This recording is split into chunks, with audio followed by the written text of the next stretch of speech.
Cornejo. En esta oportunidad acompañan al señor Presidente de la República, el Presidente del Consejo de Ministros, la Ministra de Economía y Finanzas, el Ministro de Educación, el Ministro de Salud y el Ministro de Agricultura y Riego. Muy buenas tardes, tengan todos ustedes. Hoy nos encontramos en un día sábado 18 de abril. Es el día 34 desde que empezamos el estado de emergencia nacional. El día de ayer no estuvimos en esta habitual conferencia de prensa, estuvimos a esa hora en Consejo de Ministros. Y la idea también es, al inicio de este estado de emergencia era necesario estar día a día permanentemente informando de cada una de las acciones que hacíamos. Hoy, ya 34 días después, es la evaluación de la evolución de la enfermedad, lo que hacemos día a día, y creemos oportuno seguir permanentemente comunicándonos con la población, pero no necesariamente todos los días, ¿no? Cada vez que hay algo relevante, cómo no, tener la conferencia y esta relación directa por intermedio de los medios de comunicación con todos los peruanos, para dar siempre información relevante de esta enfermedad que genera tanto daño a nivel del país y a nivel del mundo. Ayer en el Consejo de Ministros hemos tomado algunas decisiones importantes en base al análisis de las necesidades propias que generan la evolución de la enfermedad, ¿no? Pero ¿cuál es la situación actual de esta enfermedad, este virus, este coronavirus COVID-19? Hasta hoy a la medianoche, es decir, donde se hace el corte, el viernes a la medianoche, hemos muestreado 135.895 personas. Haciendo el desagregado, 38.462 han pasado por el PCR, la prueba molecular, y 97.433 por las pruebas rápidas. El resultado es que negativos son 121.475 y los resultados positivos, es decir, de personas que tienen el COVID-19, es 14.420. ¿no? Manifestar que en porcentaje es poco más del 10% de las personas que han sido muestreadas. A la fecha hay 1.268 pacientes que requieren y están en los diversos hospitales del país, y 117 están en las unidades de cuidados intensivos con ventilación mecánica. A propósito, es necesario también manifestar que hoy en la mañana he tenido una larga reunión con el Ministro de Salud y sus dos viceministros, ¿no? El doctor Víctor Zamora, acompañado de los dos viceministros, pero también con la presidenta ejecutiva de E-Salud, ¿no? Para ver en conjunto cómo va nuestra oferta hospitalaria para este número creciente que tenemos de pacientes infectados por COVID-19. Y hemos visto que la evolución de la enfermedad está requiriendo ahora más camas de las que se había previsto para la atención hospitalaria normal, ¿no? Porque, como saben, y desde un principio les hemos dicho que esta enfermedad, en función también de los datos estadísticos que hemos visto en otros países en el mundo, es que del 100% que contrae el virus, más o menos el 30% no tiene ningún síntoma. Si no se le hace la prueba, ni siquiera se entera que tiene en su organismo el virus COVID-19, el 30%. Hay un 55% que tiene el virus, pero los síntomas son leves, que tranquilamente puede estar en su domicilio, teniendo un cuidado, guardando cama, una alimentación adecuada, y supera su propio organismo. Es el que genera los anticuerpos y derrota el virus. 30% sin síntomas y 55% con síntomas leves, nos da un 85%. Y hay un 15% que sí requiere atención hospitalaria. Un porcentaje importante de ello, atención hospitalaria sin requerir necesariamente unidad de cuidados intensivos. Nosotros hemos puesto mucha atención a mejorar nuestra capacidad de respuesta en cuidados intensivos. Sin embargo, la demanda ha ido requiriendo cada vez más camas en los hospitales solamente para la atención hospitalaria. Y tenemos ya varios hospitales en nuestro país, y principalmente aquí en Lima, que la demanda ha llegado a la oferta. Hay varios hospitales donde tienen todavía incluso camas de UCI disponibles, pero la atención hospitalaria ya está en su tope. Entonces tenemos que tomar decisiones. No solamente debemos preocuparnos de mejorar la oferta en camas de cuidados intensivos, sino oferta hospitalaria en general para COVID-19.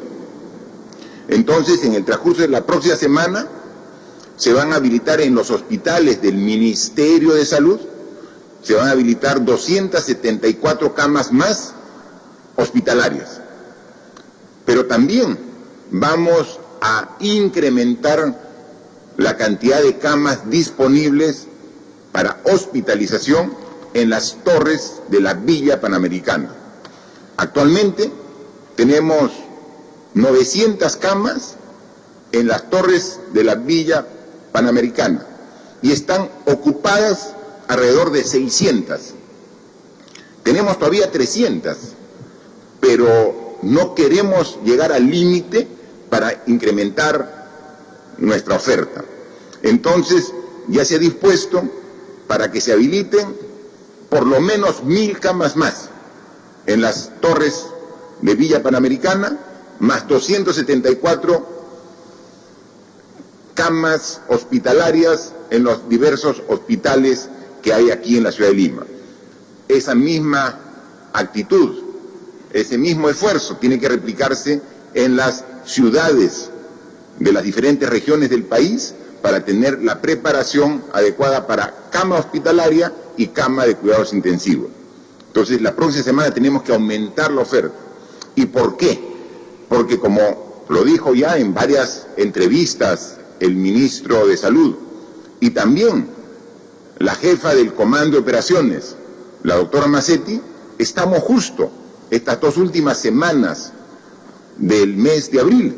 Son las semanas donde la enfermedad va a estar en el pico más alto. Y obviamente el pico más alto es donde hay mayor demanda de atención hospitalaria. Y estamos en el límite de lo que podemos responder. Y estamos haciendo todo el esfuerzo. Y vemos que en muchos casos, incluso, la respuesta no ha sido la adecuada. Y estamos ahí coordinando estrechamente entre todos los actores para ver qué cambios hacemos para poder atender de manera adecuada a los pacientes que, teniendo el virus, requieren una atención hospitalaria. Y tenemos que incrementar la oferta. Entonces, en la próxima semana tenemos 2 torres más de la Villa Panamericana con 1000 camas adicionales para que pueda atender al incremento de la demanda. Y en los hospitales antiguos que vienen funcionando tenemos que fortalecer también esta capacidad. Entonces, así vamos a estar preparados para que a la mayor demanda podamos atender dentro de las dificultades propias del sistema de salud, cuando estamos llegando a la parte más alta de requerimiento, poder atender de manera satisfactoria. Y lo hemos dicho desde un principio y nunca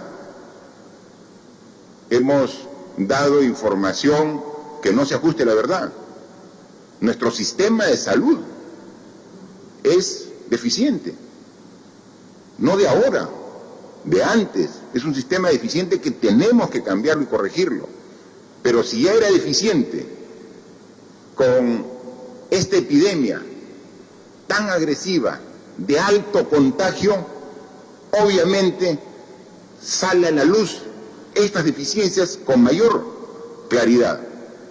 Y aquí no se trata de ocultar la deficiencia, es atenderla, es corregirla y es cambiar a futuro para que no vuelva a ocurrir.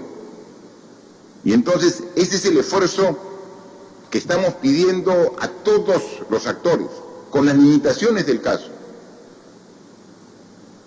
Equipos, materiales, implementos que se han ido adquiriendo en las semanas previas, gradualmente comienzan a llegar para dar gradualmente una mejor atención a todo el personal de salud que tan comprometidamente está luchando en este momento tan difícil para todos los peruanos. Para ello tenemos que aumentar en infraestructura, tenemos que estar viajando al país, tenemos que coordinar con las autoridades regionales.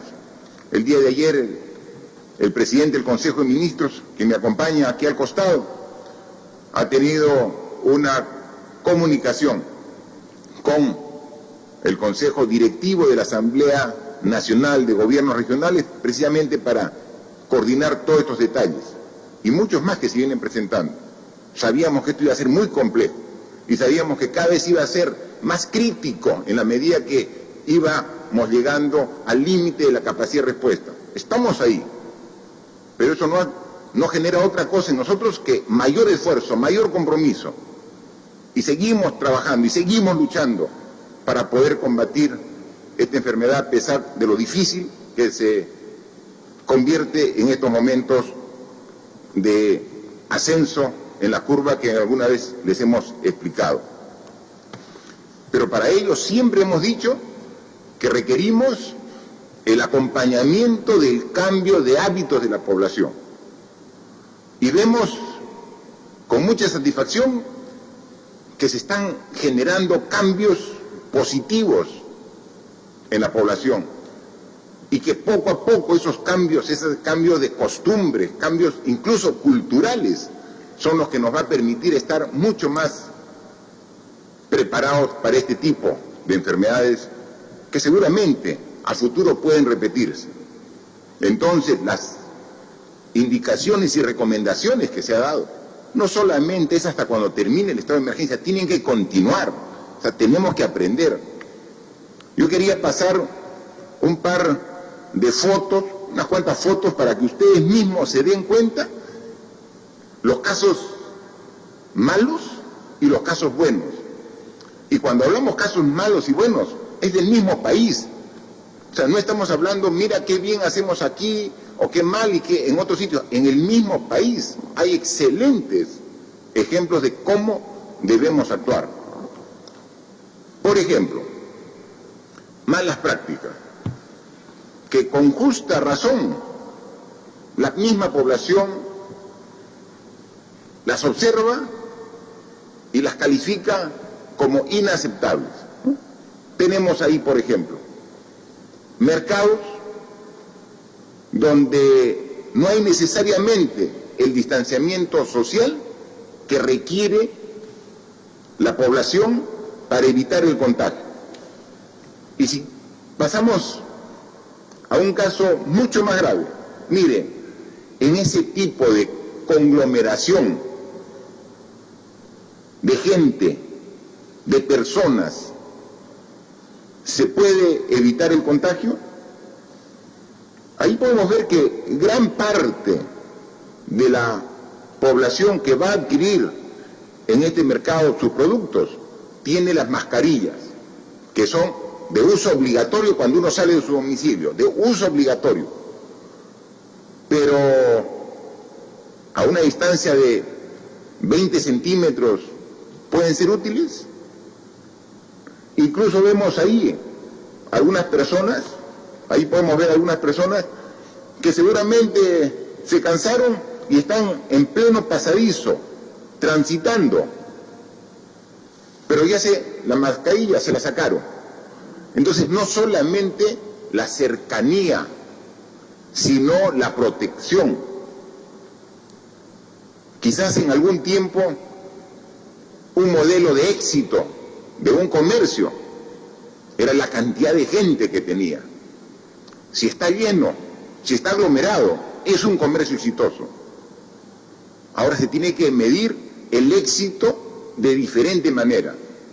Un comercio, una tienda, un centro comercial es exitoso si cuida a sus clientes. Ese es el valor más importante, que tiene que cuidar a la gente que vaya. Antes era, no, mira cómo viene tanta gente. No, ahora es cómo cuido a los clientes. Y así como vemos estas malas prácticas, malos ejemplos, también aquí en el Perú hay buenos ejemplos. Miren, aquí en un mercado en Piura, miren el orden que guarda la gente para su ingreso, incluso con círculos pintados en blanco en el piso para mantener esta distancia mínima de 1 metro a los costados y adelante y atrás. Y entonces están haciendo su cola para ingresar, pero guardando la distancia social. Así evitamos el contagio, ¿no? Entonces, esas son las prácticas que queremos.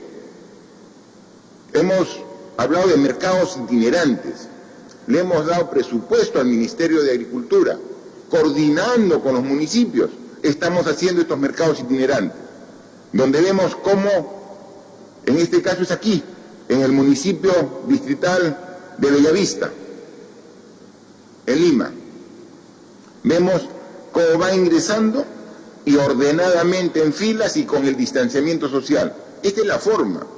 Y esto no solamente tenemos que hacerlo hasta cuando dure el estado de emergencia, tiene que ser una costumbre que se mantenga a futuro, es fundamental, ¿no? Y además de la distancia social, que podemos verlo, por dónde es el ingreso, por dónde se retira, o sea, orden, limpieza, disciplina, son los valores que tenemos que cada quien respetar para evitar el contagio. Y en los mismos mercados itinerantes, al ingreso, se ponen estos módulos de agua con jabón. Y aquí tenemos las dos formas de protegernos. El agua con el jabón es una protección química, porque precisamente el agua con el jabón, con la espuma, con estos 20 segundos de lavado en mano, si es que hemos tocado alguna superficie donde estaba el virus, el COVID-19, y lo tenemos en nuestra mano, con el agua y con jabón lo destruimos, lo desintegramos al virus. Agua y jabón, con una aplicación química, el agua y jabón, pero complementamos esta aplicación química con la física, que es la mascarilla. La mascarilla. Entonces la mascarilla es una barrera, es físico. El agua y jabón es químico, lo destruye al virus. Eso en los ingresos de los mercados. Tenemos que hacerlo, que esto no sea la excepción, que este tipo de actitudes sean la regla. Entonces, la responsabilidad de los mercados normalmente están a cargo de los municipios. Ahora no digamos, es el alcalde responsable, todos somos responsables, juntos hagámoslo, que cada mercado tenga estos módulos para lavado de manos con agua y con jabón, y que tengamos este ordenamiento para llegar a comprar nuestros alimentos, a comprar nuestros productos que requerimos, pero sin riesgo de contagiarnos. Y de todas maneras, siempre es necesario contar, como lo tenemos en estas ferias agrícolas itinerantes, con la verificación. Si voy a expender productos, tengo que usar de manera conveniente no solamente la mascarilla, si voy a manipular productos, con los guantes correspondientes, ¿no? Y al ingreso Y a la salida de estos centros de abasto, tiene que haber un personal de salud verificando una de las características básicas que se dan a los que tienen el virus, la fiebre. Entonces medimos la temperatura. ¿Se da cuenta? Esto no es complejo, pero es sí un cambio de costumbre que tenemos que implementarla, no solamente en esta semana que queda o hasta fin de mes. Tiene que ser una costumbre donde la implementemos permanentemente. Entonces, esto nos va a dar seguridad a futuro de poder controlar cualquier rebrote que pueda haber cuando ya estemos en bajada de la evolución de esta epidemia, para que no pueda rebotar, porque seguimos cumpliendo responsablemente cada quien con este tipo de recomendaciones que todos debemos cumplir. Porque sin esa aglomeración que hubieron ustedes en el mercado, si una persona tiene el virus, ¿a cuántas puede contagiar en esta aglomeración donde estamos prácticamente cuerpo a cuerpo las personas en ese ambiente? Quiero manifestarles que ayer en el Consejo de Ministros hemos aprobado algunas normas sumamente importantes. Por ejemplo, hemos aprobado 2 normas para pensar cómo vamos a reactivar la economía en algunos sectores, que son sumamente importantes, que es vivienda y agricultura.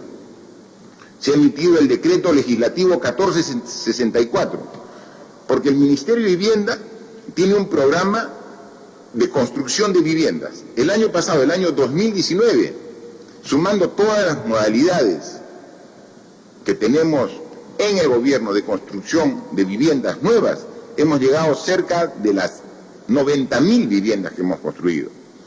Y este año queríamos llegar a las 100.000, pero tenemos el problema de esta restricción de actividades de construcción, pero que gradualmente vamos a reiniciar en el corto y mediano plazo.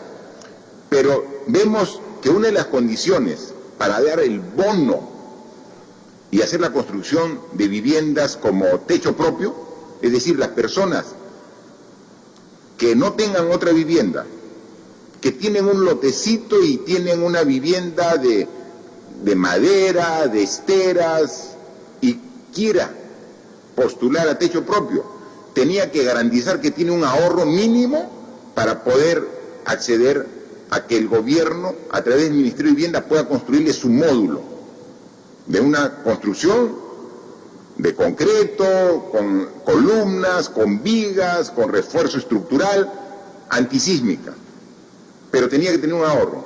En esta situación, casi todos están haciendo uso de sus ahorros para salir de esta emergencia.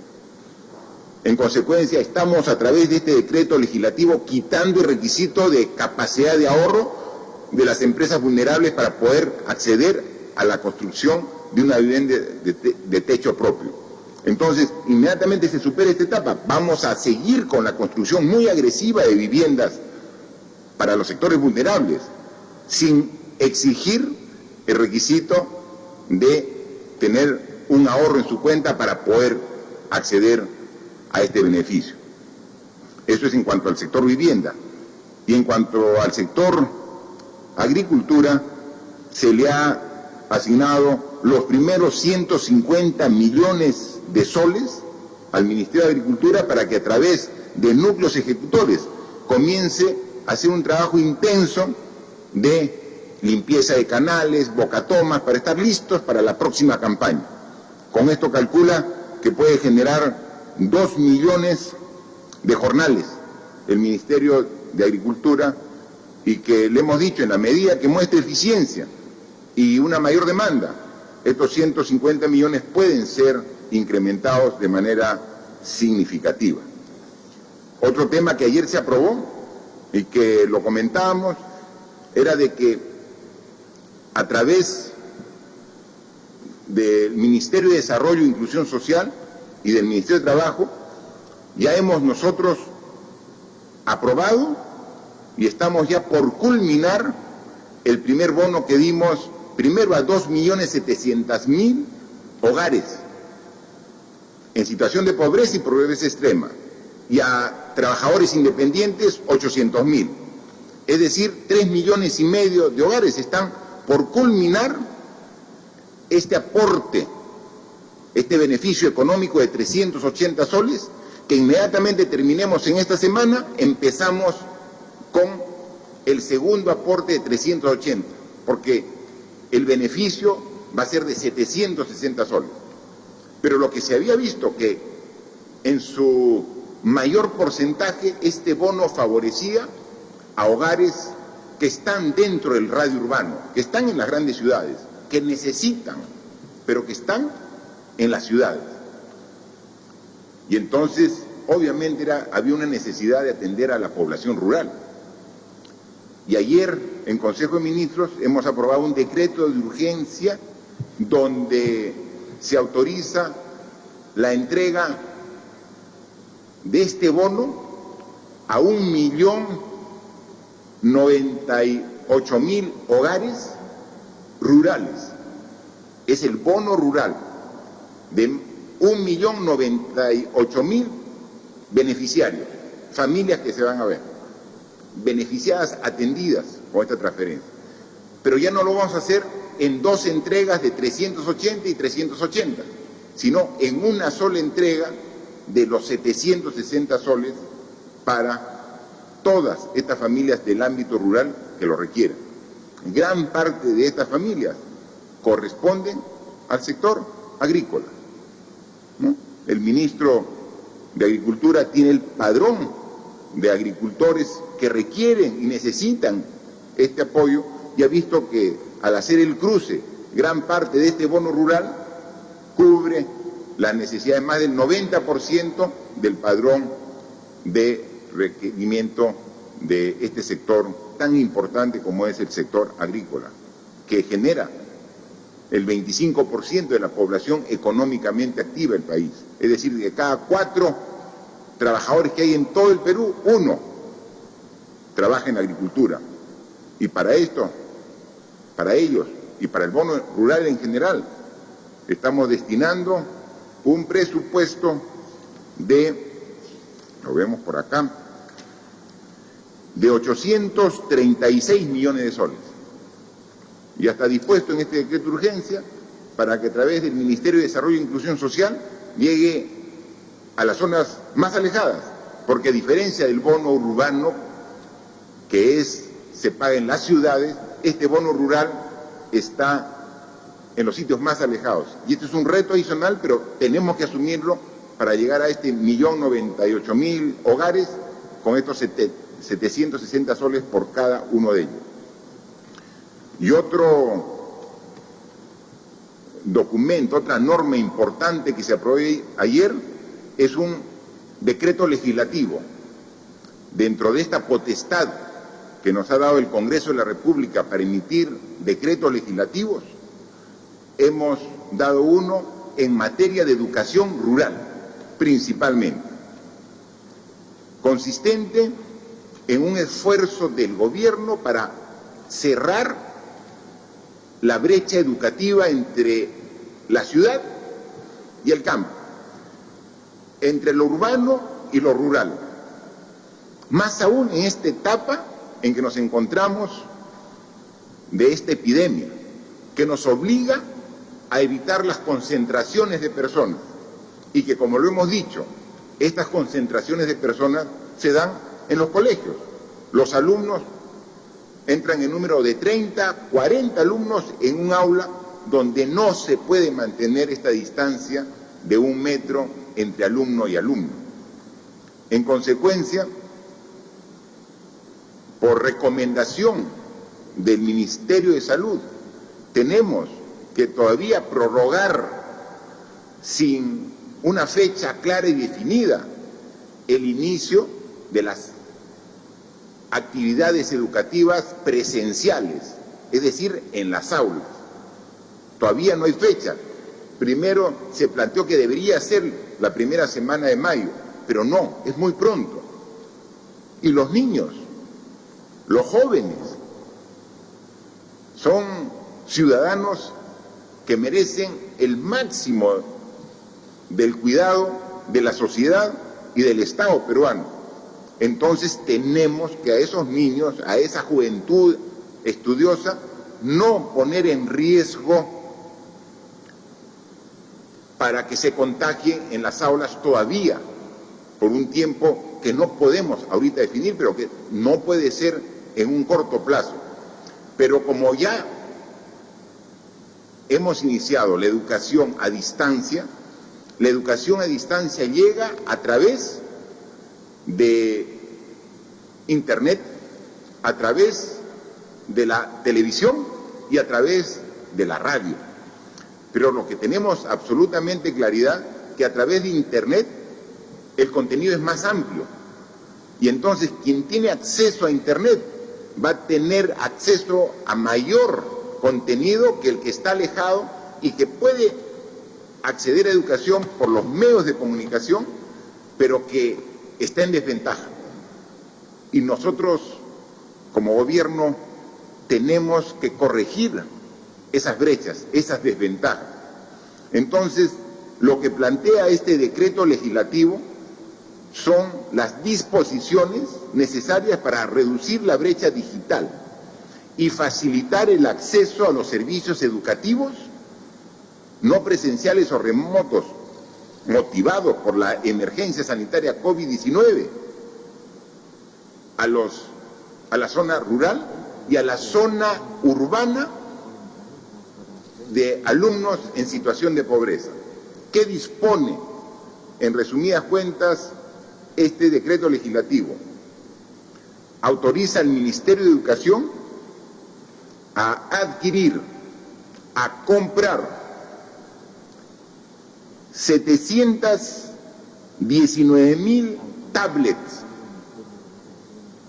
con servicio de Internet móvil para los alumnos del cuarto, quinto y sexto grado de primaria y de la secundaria completa del ámbito rural, y 123,780 tablets para los alumnos del área urbana, pero que están en el quintil 1 y 2 de pobreza.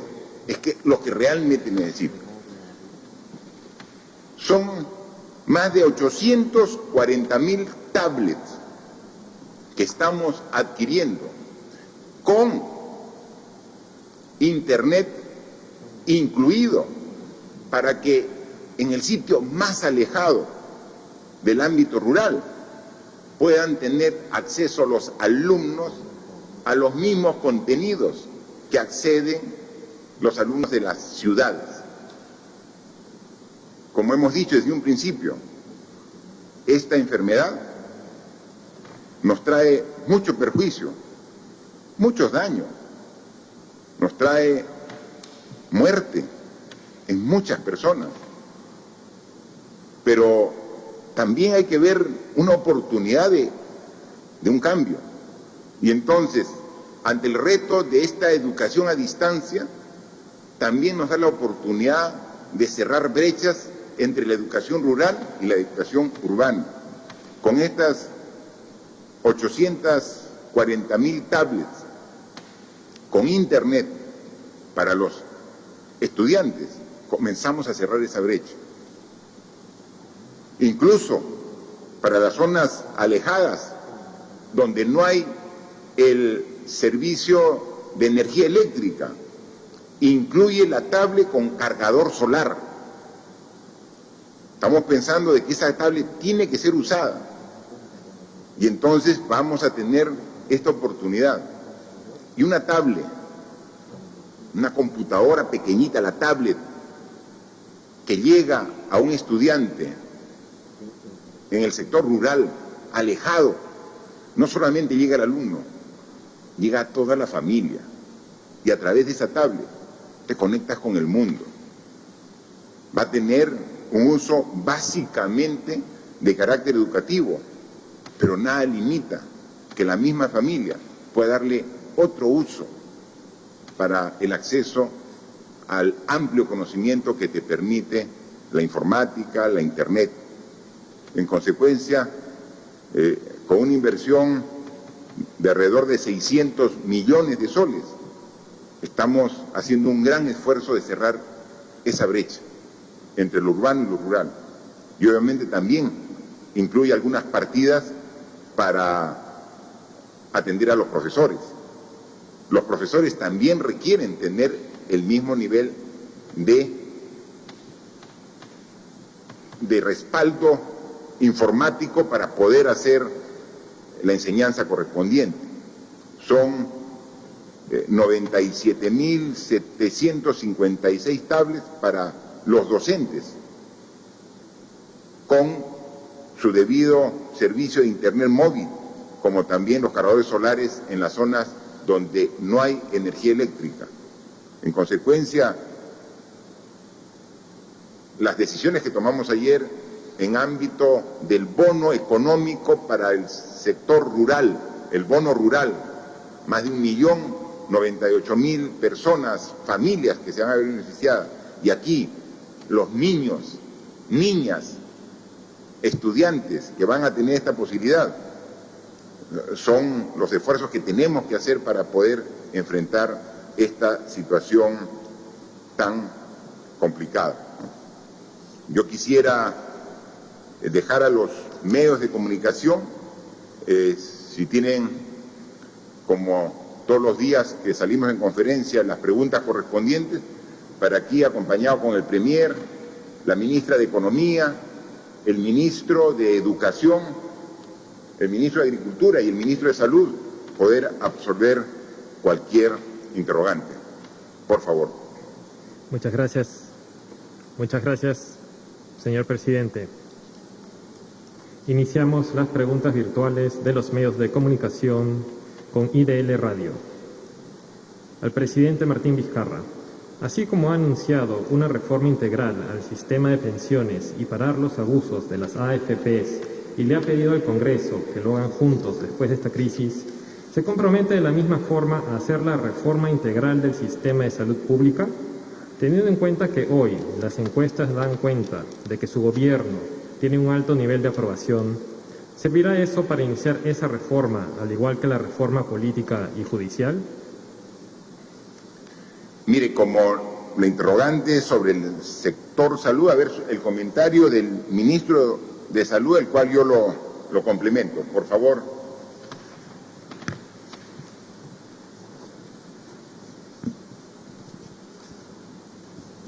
Gracias, señor presidente. Muy buenas tardes.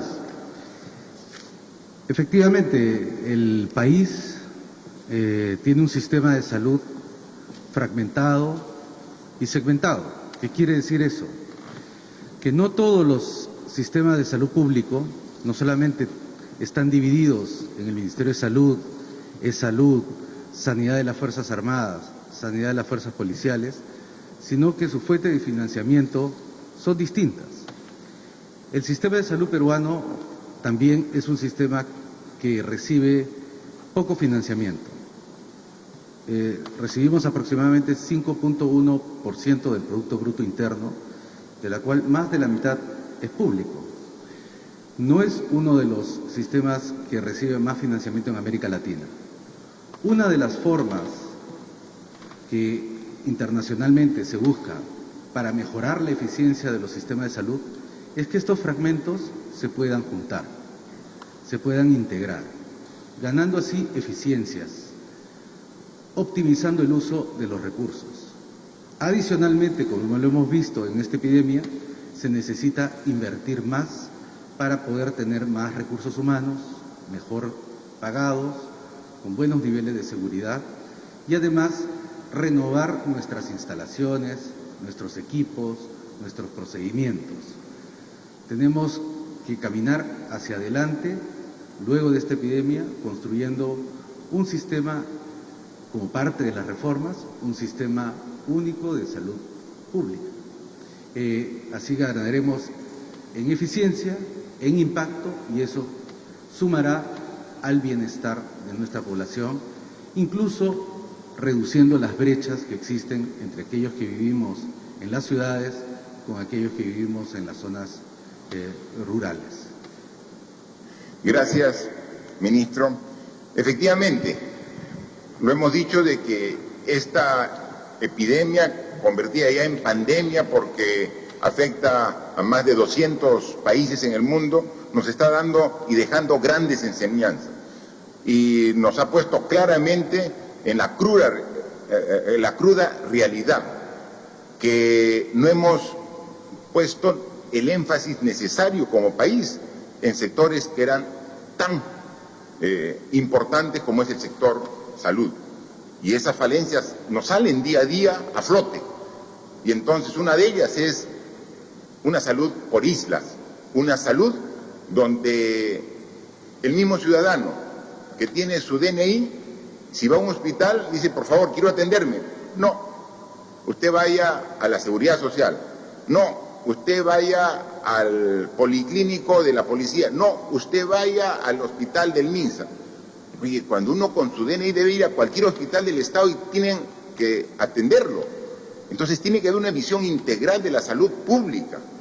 Que eso estamos ahorita actuando de manera conjunta. Pero no saben lo difícil que es cambiar la mentalidad desde las más altas autoridades hasta los trabajadores que directamente realizan el servicio de salud, porque toda una vida se ha trabajado con ese concepto como islas, la salud, y ahí perdemos eficiencia. Entonces ahora lo estamos haciendo, es un uso de los recursos que tenemos en función de dónde se necesita. Si es un paciente que requiere hospitalización, vaya usted al hospital más cercano. Pero es que yo no soy asegurado, vaya, nosotros tenemos que internamente solucionar los problemas. ¿Quién asume finalmente el costo de la atención? O sea, no se trata de que yo voy y si estoy asegurado tengo que atravesar toda la ciudad porque ahí está disponible. Eso es lo que estamos viendo. Pero en una emergencia como esto es más complejo, pero lo estamos haciendo. Pasado ello, tenemos que hacer. Y eso hemos dicho, estamos en la primera fase de esta enfermedad, donde estamos conteniendo el avance y mejorando con todas las dificultades que se presentan día a día. Y a nosotros las dificultades no las ocultamos, las enfrentamos con todos los problemas que esto significa. Pero una vez que pasemos vamos a estar en la etapa de transición, que es la segunda fase, donde tenemos que nuevamente, gradualmente recuperar nuestras actividades cotidianas, pero con nuevas prácticas de higiene y de distanciamiento social para evitar el rebrote, cuando podamos establecer nuevamente nuestras actividades. Pero la tercera fase, que hemos dicho que empieza el primer trimestre del 2021, cuando ya damos por aceptado de que para esa fecha ya se tenga una vacuna, ya se tenga un tratamiento que está probado y comprobado que es el mejor para tratar esta enfermedad, tenemos que pensar en cambios estructurales. Pero, por supuesto, acá IDL Radio dice, las AFPs ratificamos, o sea, vamos a presentar una reforma integral del sistema privado de pensiones y del sistema público, el sistema de pensiones. Eso es una urgencia, ¿no? Y lo vamos a presentar. Y así como en su momento encabezamos la reforma del sistema de justicia ante las claras muestras de corrupción que había, como también hemos hecho planteamientos claros sobre el sistema de reforma política, y que vemos ahora que, aprovechándose de la emergencia, quieren retroceder en algunos aspectos. No consideramos nosotros válido que se quiera retroceder en conceptos como que los candidatos para las próximas elecciones deben ser por alternancia, por el mismo número y alternancia. Nos parece realmente innecesario e inaceptable que conceptos que ya fueron discutidos y aprobados, no solamente por el espectro político, sino por la sociedad en su conjunto, ahora se quiere retrotraer retrocediendo en acuerdos importantes que tuvimos los peruanos para fortalecer nuestra democracia. Tenemos 25 gobernadores regionales y no hay una sola mujer. Tenemos 1.874 alcaldes y no llegan a 100 las mujeres. Entonces, eso queremos cambiar. Las mujeres que son más del 50% y que ahora en esta situación de crisis son las que más fuerza ponen para sacar adelante sus familias a pesar de los difíciles momentos que pasamos, ninguneadas en el aspecto político. Y los cambios que propusimos y que fueron aceptados, ahora dejarlos de lado, los seguiremos peleando, como pelearemos por una mejor salud, como ahora estamos peleando por una mejor educación. Yo quisiera que el ministro de Educación, con el conocimiento propio del sector, nos amplíe un poco sobre lo que significa esta reducción de brechas entre lo urbano y lo rural que estamos planteando en este año, tan crítico por el coronavirus, pero tan positivo por las decisiones que usted ha planteado como ministro de Educación y que nosotros le hemos aceptado y aprobado en todo el Consejo de Ministros. Por favor, ministro. Muchas gracias, presidente. Efectivamente, nuestro país se encontraba al inicio de este año con una desigualdad educativa muy grande entre estudiantes urbanos, estudiantes rurales, estudiantes pobres, estudiantes no pobres. Y esa desigualdad lamentablemente se reflejaba también en brechas en el acceso a las tecnologías, a la Internet. Esta medida que estamos sacando, presidente, lo que va a buscar es, en primer lugar, reducir la brecha digital, pero no solamente eso. Nosotros estamos con el desafío de tratar de reducir no solo la brecha digital, sino también la brecha en aprendizajes. Es una oportunidad histórica que tenemos de poder llegar directamente a los estudiantes rurales, a los estudiantes urbanos pobres, también a los estudiantes de educación superior de pobreza, acompañados de sus docentes, a quien, como usted bien ha dicho, también les vamos a dar las tablets y el acceso a Internet. Vamos a desarrollar un programa de tutoría importante para que no perdamos esta oportunidad que, como he dicho, no solamente nos va a permitir reducir la brecha digital, sino también aspiramos a que nos permita reducir la brecha de aprendizajes que tanto nos ha costado como país reducirla en los años anteriores. Gracias, ministro. Eso es fundamental. Mire, ahora tenemos el bono rural y tenemos que, a través del bono rural, llegar a las familias que están en los sitios más alejados del país. A los sitios más alejados tenemos que llegar. ¿Y cómo les comunicamos de que son merecedores de este bono? O sea, ¿cómo llega la información? O sea, no solamente requerimos modernizar la educación y cerrar las brechas, sino es fundamental que nos hemos visto ahora más que nunca la necesidad de la inclusión digital. Es decir, que todas las familias puedan tener acceso a una posibilidad de recibir información de manera informática, a través del sistema digital. Pero miren, nosotros, esos son los grandes problemas que tenemos para hacer efectivos las transferencias. Tomamos la decisión, asignamos los recursos, pero la parte operativa nos toma tiempo, porque la gran mayoría de peruanos no tiene DNI electrónico. La gran mayoría de peruanos que queremos hacer un depósito en su cuenta no tiene una tarjeta de ahorros. Y entonces esto es fundamental para, como digo, esto va al alumno. El objetivo es la educación del alumno. Y por eso tiene una tablet que va a ir con el contenido. En la tablet va a estar todo el contenido del año del alumno, todo. Pero además tiene acceso a Internet. No es que si en su pueblo no hay Internet, no. Tiene acceso a Internet directa, tiene Internet satelital, es directo el Internet. O sea, la tablet viene con Internet, no es que se conecta a la Internet. Entonces también conecta no solamente al alumno, a la familia. Y entonces a través de eso también puede acceder el padre de familia, si es que está con si recibió el bono, dónde tiene que cobrarlo, cómo tiene que cobrarlo. Esa es la inclusión digital que requerimos y que son una de las lecciones que están dejándonos esta pandemia, de nuestro gran atraso que tenemos y cómo en el mismo país tenemos ciudadanos que acceden a la tecnología y ciudadanos que están muy alejados de ella. Eso también hay que cambiarlo. Así que son retos nuevos y los vamos a asumir bien. Y así que, ¿y cómo van a aprender? Ustedes no han visto cómo los niños tienen esa habilidad para aprender ahora tan rápido los métodos y los mecanismos de los aparatos electrónicos digitales. Y obviamente para eso también es un soporte educativo e informática que se tiene que dar para el buen uso de estos elementos, ¿no? Por favor, la segunda. Siguiente pregunta es del diario El Tiempo de Piura. Piura se siente abandonada porque desde hace 2 días no hay pruebas.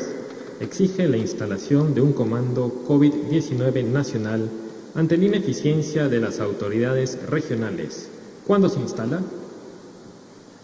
Por favor, a ver el ministro de Salud. Muy buenas tardes, compatriotas en Piura.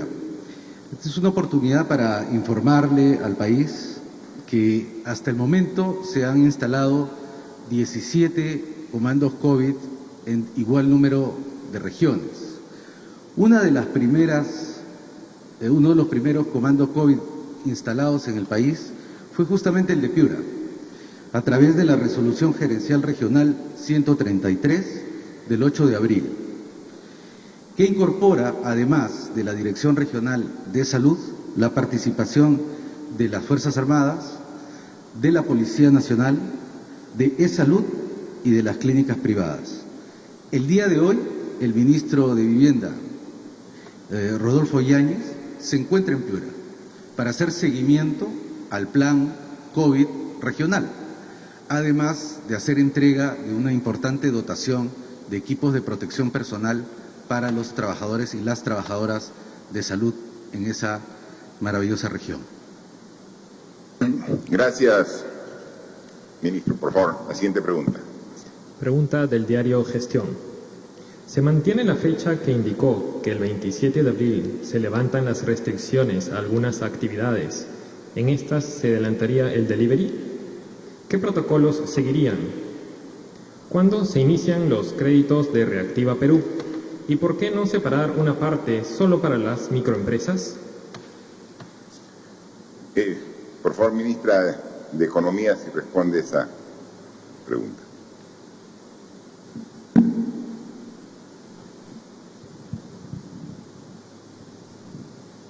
Gracias, presidente. Sobre el estado de implementación de Reactiva Perú, estamos en este momento pasando por el trámite de opinión favorable de la Contraloría. Hay muy buena actitud en el Contralor y en su equipo en darle celeridad y hay un primer compromiso a poder responder el lunes. Con eso se aprobaría el decreto supremo en Consejo de Ministros para autorizar la aprobación y a partir de eso ya se podría el Banco Central hacer el mecanismo que ha planteado e idealmente hacia el jueves o viernes de la próxima semana se podría contar con este mecanismo 100% implementado. Sobre el tema del acceso al financiamiento de las MIPES, la forma como se ha diseñado Reactiva Perú, de cierta manera incentiva atender a las MIPES porque en el caso de los créditos hasta 30.000 soles, recordemos que el ticket promedio de las MIPES es más o menos 10.000 soles, tiene un 98% de garantía. Pero también quiero mencionarles que hace unas semanas implementamos el Fondo de Apoyo Empresarial, básicamente destinado a las MIPES. Al día de hoy, se introdujeron 300 millones de soles para apalancar 1.500 millones. Al día de hoy y han sido atendidas 22.405 MIPES con desembolsos de 188 millones de soles y hay una demanda que será atendida en los próximos días de 71.000 MIPES adicionales por una demanda de 813 millones de soles. También se ha discutido en Consejo de Ministros que la próxima semana se va a aprobar una mejora en el Fondo de Apoyo Empresarial. No solamente vamos a habilitar mayores recursos, sino también se van a mejorar las condiciones del crédito. Muchas gracias, presidente. Ministra, si podría darnos a conocer a toda la población sobre el resultado de la emisión de bonos. Es un tema que se dio en el transcurso de esta semana y exactamente qué significa y qué resultado económico tenemos para el país. Sí, para toda la ciudadanía, nosotros en este plan ambicioso que hemos preparado de 12 puntos del PBI, que una parte del plan va a ser financiado con gasto público, nosotros vamos a financiar a través la parte del componente de gasto público que puede llegar entre 5 y 6 puntos del PBI. Vamos a utilizar reasignaciones presupuestales del presupuesto aprobado para este año, el uso de nuestros activos. Recuerden que el buen manejo macroeconómico que ha tenido el país ha determinado que tengamos muchos ahorros. Ahí tenemos un fondo de estabilización fiscal con más de 5.000 millones de dólares, pero también lo importante es que nuestra solvencia y nuestra fortaleza macroeconómica permite que podamos acceder a financiamiento relativamente barato. Y así fue como el jueves, evaluando siempre las condiciones del mercado de capitales, salimos a endeudarnos por 3.000 millones de dólares.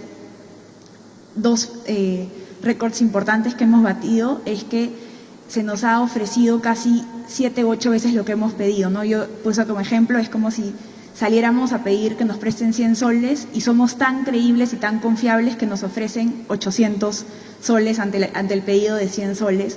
Y el otro récord que hemos batido como país es que hemos alcanzado las tasas más bajas de interés. ¿Esto qué significa? El crédito que estamos pidiendo tiene un costo muy por debajo de lo que la República de Perú ha pagado en los últimos años. Esto no solamente refleja la confianza de los inversionistas en el Perú, en su fortaleza macroeconómica, pero también una confianza en la estrategia sanitaria y el plan económico que estamos implementando para salir adelante. Muchas gracias, ministra. Definitivamente, el hecho de que en una situación de crisis salgamos como país a emitir bonos, cuando incluso algunos analistas decían que era un poco riesgoso, y salgamos y el resultado haya sido tan ventajoso para el Perú que hayamos generado tanta demanda. Se ofrecían 3.000 millones de dólares en bonos y ofrecieron, o sea, se interesaron por 25.000 millones de dólares. O sea, fue una muy grande demanda y a intereses muy beneficiosos para el país. En consecuencia, esto complementa con las medidas que vamos tomando porque, por un lado, asumimos compromisos tan importantes en temas de salud, en temas de educación, que significan un monto del Estado peruano, ¿no? Pero por otro lado estamos asegurando los recursos necesarios de diferentes fuentes para que de manera responsable podamos afrontar a todo lo que nos estamos comprometiendo. Entonces vemos que se va encontrando ese equilibrio que era sumamente necesario para poder tener seguridad de la implementación de las medidas en esta primera fase, como también va a haber medidas importantes en la segunda fase para lograr que el país tenga la salida de esta enfermedad y que luego el próximo año podamos nuevamente retomar la senda del progreso y desarrollo que todos confiamos va a ser así. Siguiente pregunta de Caretas. ¿Cuáles son las fases de reactivación económica una vez que se termine la cuarentena y qué decretos de urgencia están pensando para ayudar a la población más vulnerable? Sobre las pruebas rápidas. Esta semana falleció el congresista Glider Ushñagua de Pucallpa, quien salió negativo en esta primera prueba, pero después con la prueba molecular dio positivo. ¿Funciona o no las pruebas rápidas? Señor presidente, información de hoy advierte que la unidad de cuidados intensivos del Hospital 2 de Mayo ha colapsado. Por otro lado, el Hospital de Ate ya no recibe pacientes. En hospitales de provincia ya ni siquiera tienen implementos para que el personal médico se proteja. ¿Cómo se está atendiendo esa emergencia? Por lo amplia de la pregunta de Caretas, voy a pedir que responda la primera parte de temas económicos la ministra de Economía y Finanzas nuevamente y luego complemente el ministro de Salud. Ministro, por favor. Gracias, presidente. Efectivamente, nuestro plan ambicioso tiene una etapa de contención y una etapa de reactivación económica. Nosotros ya hemos dado algunos pasos con miras a la reactivación económica. Los dos, tanto el decreto legislativo de saneamiento como el decreto de urgencia de agricultura, es una muestra de que ya estamos pensando en esa etapa. También durante esta etapa vamos a contar con instrumentos tributarios y con instrumentos de gasto público.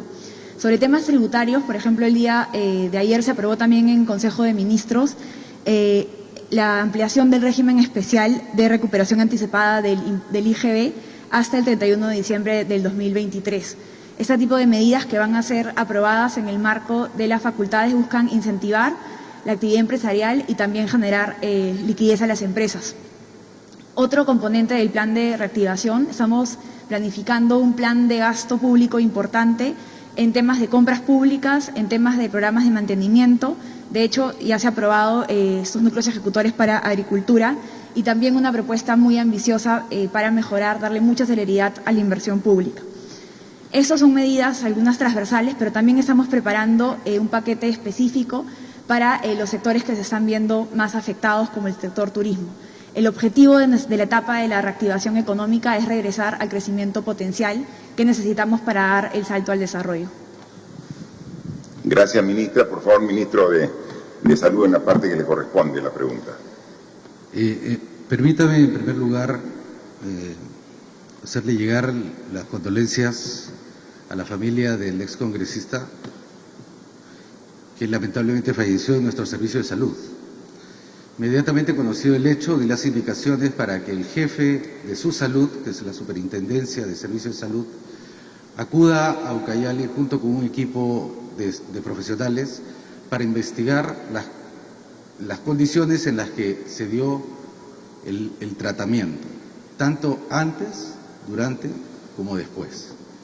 Espero recibir el día de hoy un informe preliminar y, por supuesto, el informe final que dé cuentas exactamente de lo que pasó con el excongresista. En segundo lugar, como ya lo ha explicado el señor presidente, en materia de uso de los servicios, nosotros estamos en estas 2 semanas viviendo la última o la más alta etapa de la epidemia y, por lo tanto, estamos con un incremento notable de casos que llegan a nuestros servicios, tanto los servicios de hospitalización como los servicios de internamiento para condiciones graves. Esto ponen en alta tensión todos los servicios del país, especialmente de las zonas más afectadas, y estamos adecuando todos los hospitales para poder acomodar adecuadamente a los pacientes que así lo requieran. Efectivamente, este proceso no es sencillo, significa la interacción de distintos procedimientos, distintas formas de actuar de los distintos subsistemas, pero creo que durante este mes nos hemos preparado adecuadamente para ampliar la oferta y lo seguiremos haciendo. En tercer lugar, en materia del protocolo de atención, también está en constante revisión, lo que incluye, por supuesto, los métodos de diagnóstico. Siempre hemos afirmado, y lo seguiremos haciendo, que el principal método es el método molecular y secundado por el método serológico.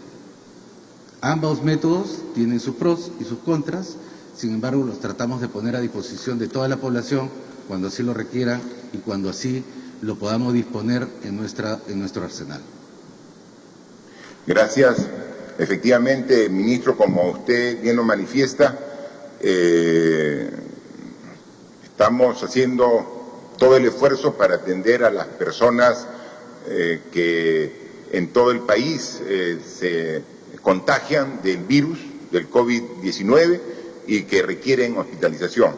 Ya son más de 14.000 personas que tienen esta enfermedad y de las cuales son alrededor de 1.300 las que ya requieren hospitalización.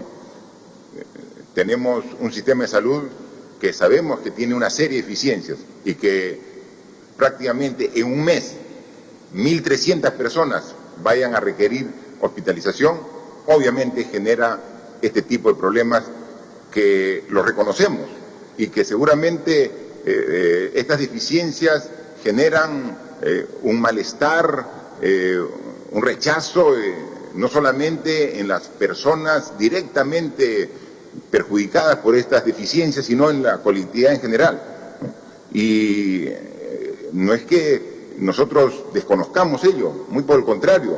Hoy, como les informé al inicio, hemos tenido una reunión específica con las autoridades responsables de todo el sistema de salud para ver qué adicionalmente tenemos que hacer para tener una mayor y mejor respuesta. Entonces, ¿hay problemas? Por supuesto que hay problemas.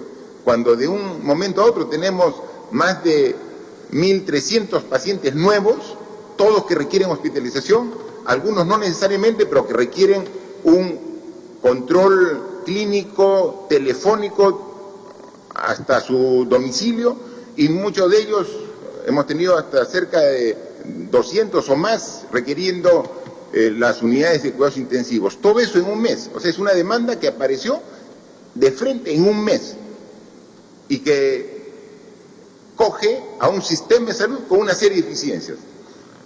¿Qué medidas tomamos nosotros? Primero, tratar de bajar esa demanda.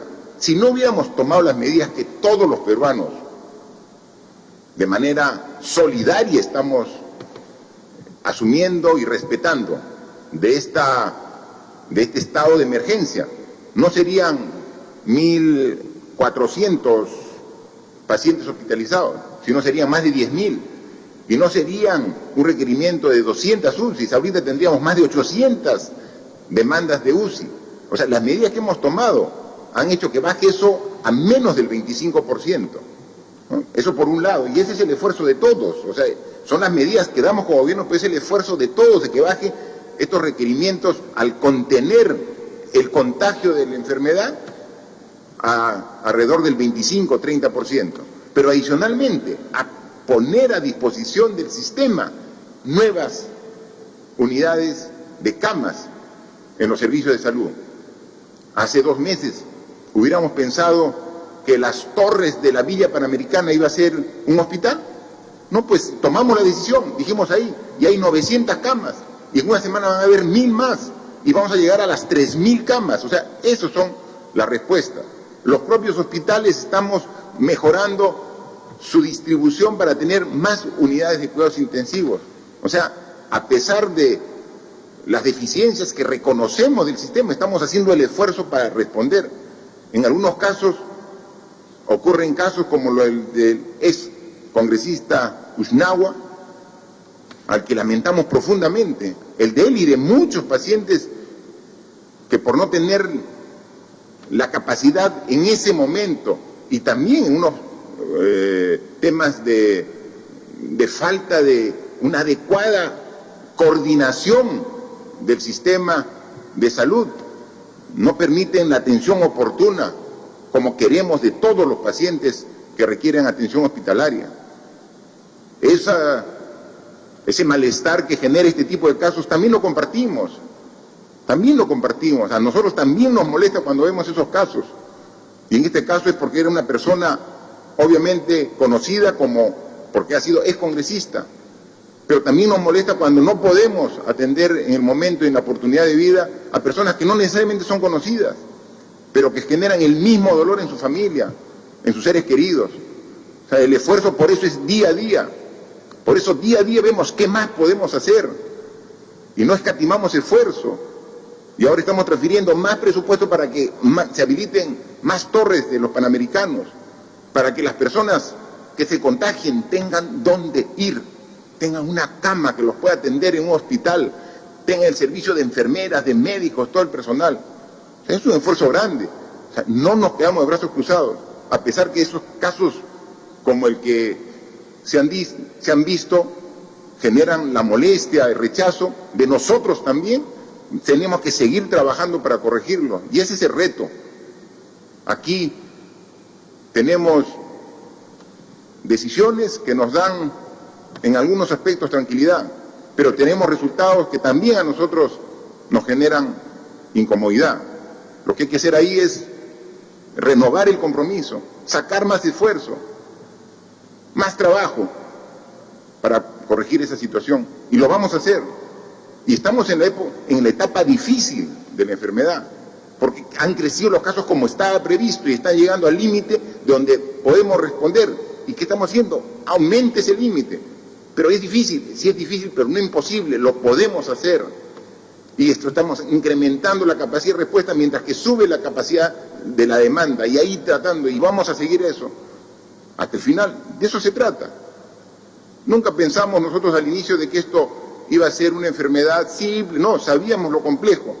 Basta ver nomás cómo sistemas de salud de países desarrollados, del primer mundo, que parecía que tenían todo bajo control, miren cómo están, cómo se cuentan los afectados, las muertes por cientos, por miles. Entonces nosotros, el reto es aún mayor, para siendo conscientes de nuestras limitaciones,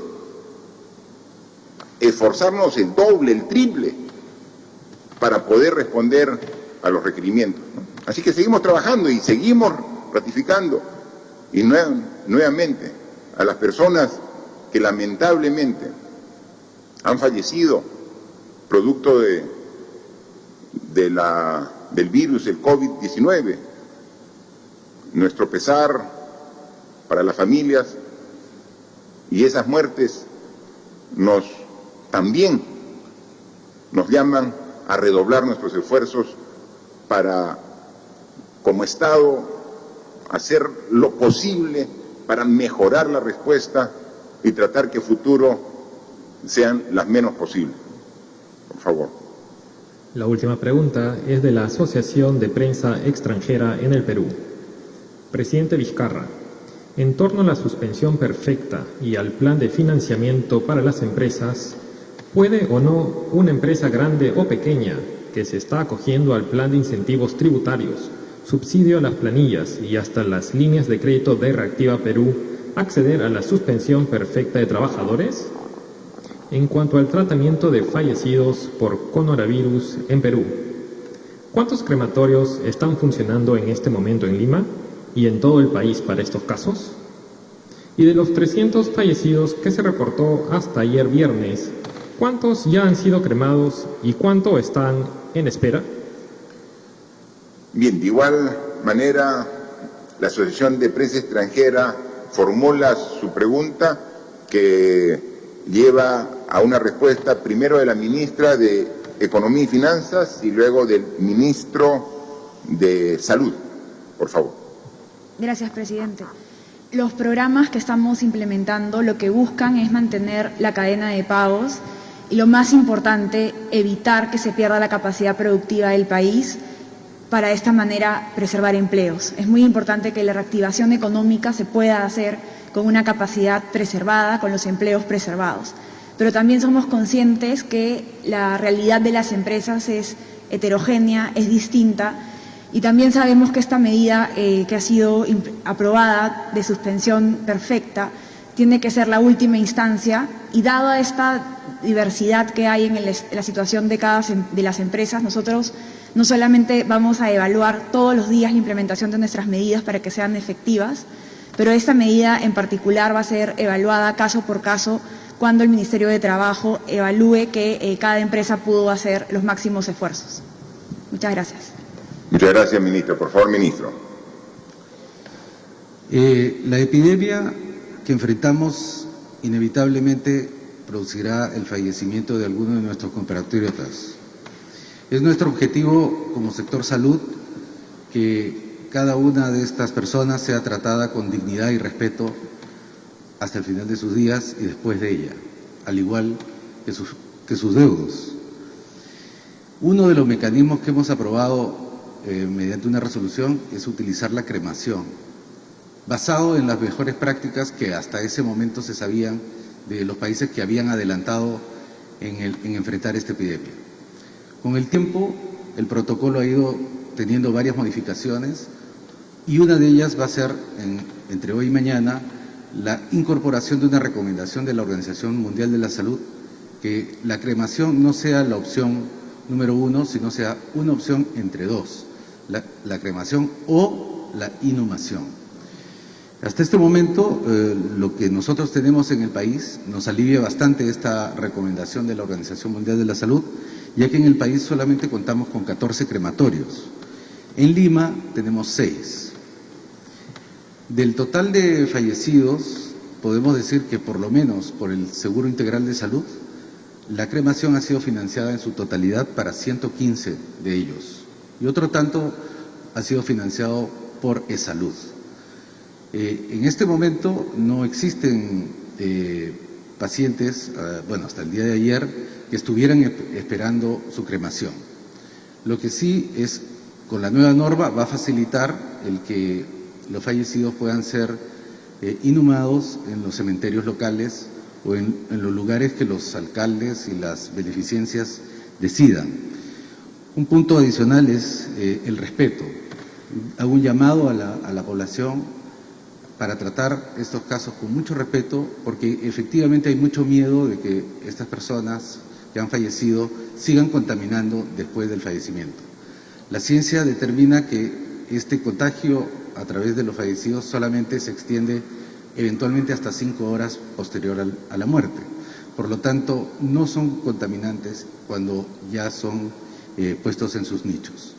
Mucho respeto para estas personas. Muchas gracias. Gracias, ministro. Un tema que también ha sido motivo de preocupación en los últimos días es esta necesidad de una parte importante de la población de nuestro país que, cumpliendo el estado de emergencia, han estado pasando estos 34 días fuera de su ciudad donde habitualmente viven, ¿no?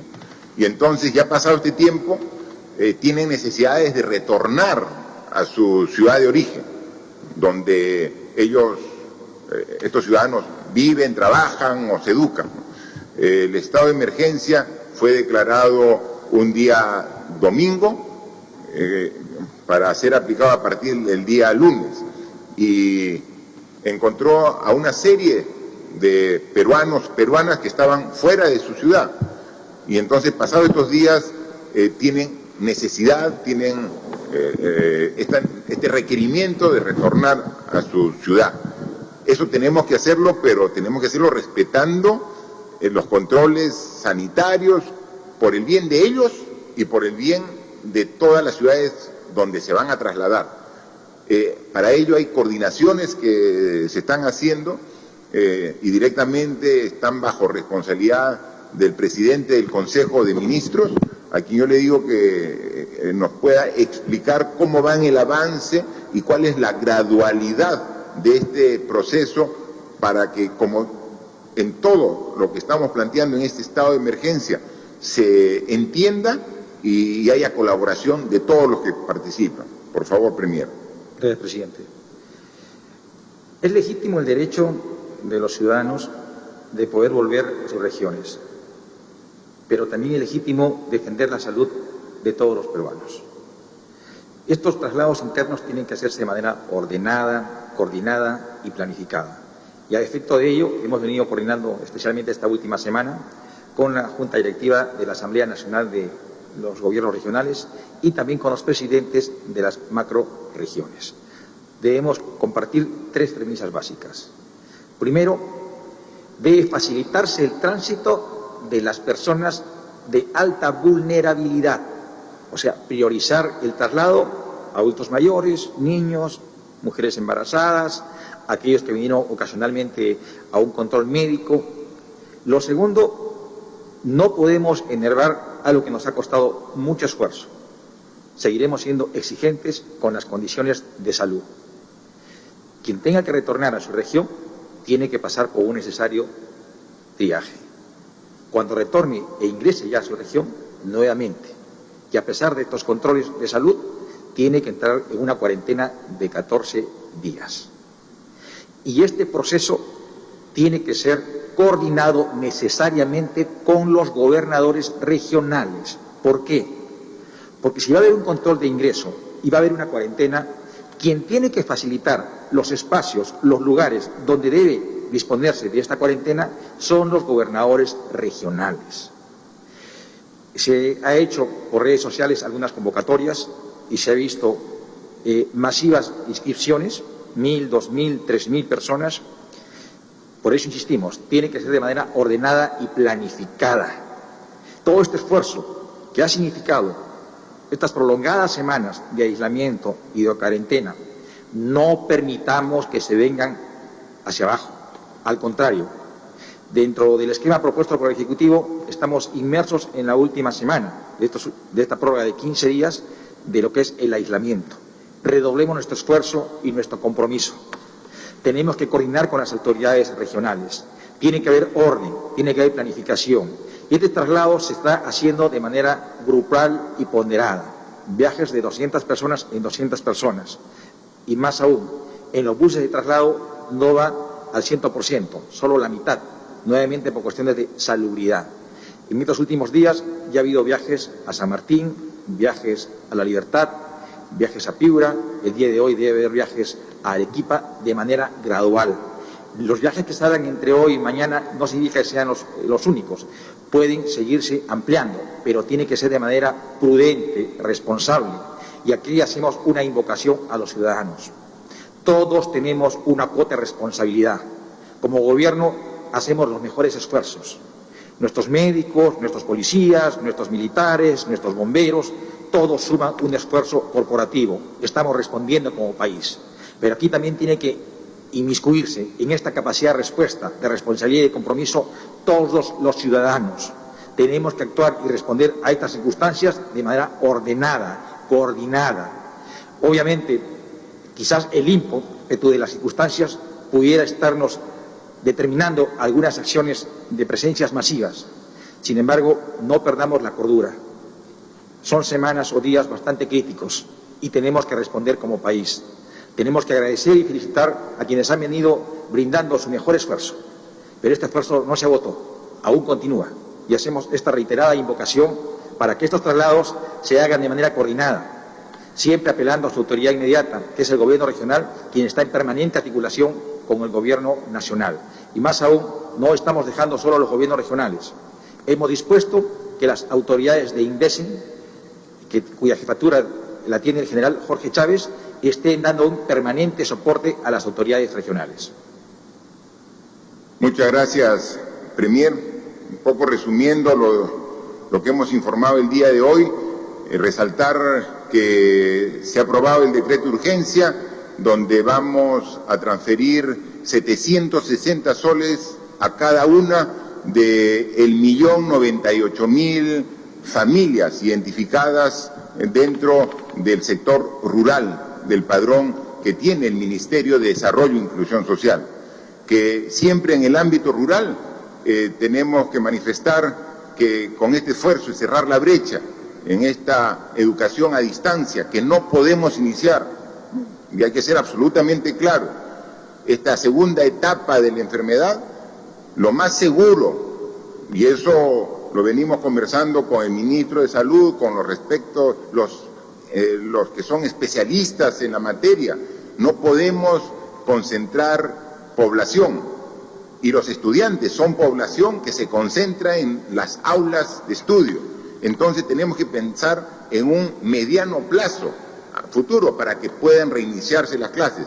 Entonces no tenemos fecha prevista para el inicio de clases, y tal como finalmente lo recomienda el propio ministro de Educación, dice: yo tengo que hacer mi programación como que este año va a ser clases remotas.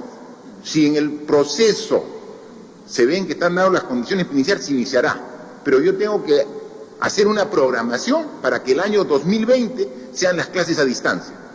Ese es el planteamiento y el orden que tiene en su estructura el Ministerio de Educación. O sea, prevé que todo el año va a ser clases a distancia, precisamente para evitar la concentración de alumnos que se contagien y llevan el virus a sus casas. Entonces, para evitarlo, toda la programación, si en el análisis, en estudio, en los meses se ve de que el tema está seguro y se pueden convocar a clases presenciales, se verá en su momento, pero el orden, la programación del Ministerio de Educación es para concluir el año 2020 con clases remotas a distancia. Y para eso, entonces, ya plantea el mecanismo de ayudar con elementos y equipo informático a los alumnos rurales y a los urbanos de escasos recursos económicos. ¿Cuántos son ellos? 840.000 alumnos que van a tener su tablet con internet conexión permanente, ¿no? Entonces, y los profesores también en ese sentido con esta ayuda tecnológica. Con esto vamos a ver, que va a haber problemas seguramente como todo cambio y toda decisión, pero son problemas que solucionando estamos mejorando no solamente la educación, sino estamos cerrando la brecha que siempre ha existido. Que pensando en que ya dentro de las siguientes semanas tenemos que haber un proceso de movilización económica, activación económica, se ha dado ya un presupuesto para que unidades ejecutoras de agricultura tengan dinero para comenzar a partir del próximo mes a hacer trabajos de limpieza de canales, bocatomas, infraestructura de riego en todo el país, generando millones de jornales para este fin. A través del Ministerio de Vivienda vamos a comenzar a construir las viviendas de techo propio sin pedir que el beneficiario tenga capacidad de ahorro en una cuenta. Después de esta crisis, muy pocos van a tener esta capacidad de ahorro, pero no por eso renunciamos a la posibilidad de construir viviendas de techo propio a las familias que lo necesiten. Entonces, esa es la idea. Y también generamos puestos de trabajo, reactivamos la economía y cumplimos una función social de dar viviendas dignas a los peruanos.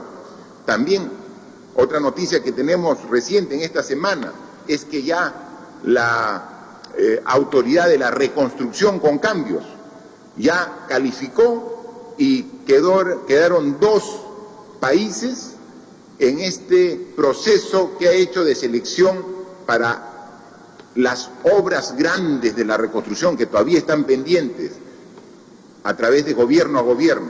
Es decir, apenas salvemos esta situación de esta enfermedad del COVID-19, ya estamos listos para poder comenzar no solamente las múltiples y miles de proyectos pequeños y medianos que se han hecho en reconstrucción, sino los grandes proyectos de soluciones integrales de los ríos, desde Tumbes, Piura, Lambayeque, La Libertad, Ancas, Lima, Ica, todos esos proyectos integrales, que es no solamente en el cauzamiento de los ríos, sino que viene desde el trabajo, desde la parte, todo eso ya está listo para que inmediatamente ya calificó a los 2 gobiernos que están esperando. Entonces estamos pensando en la enfermedad que nos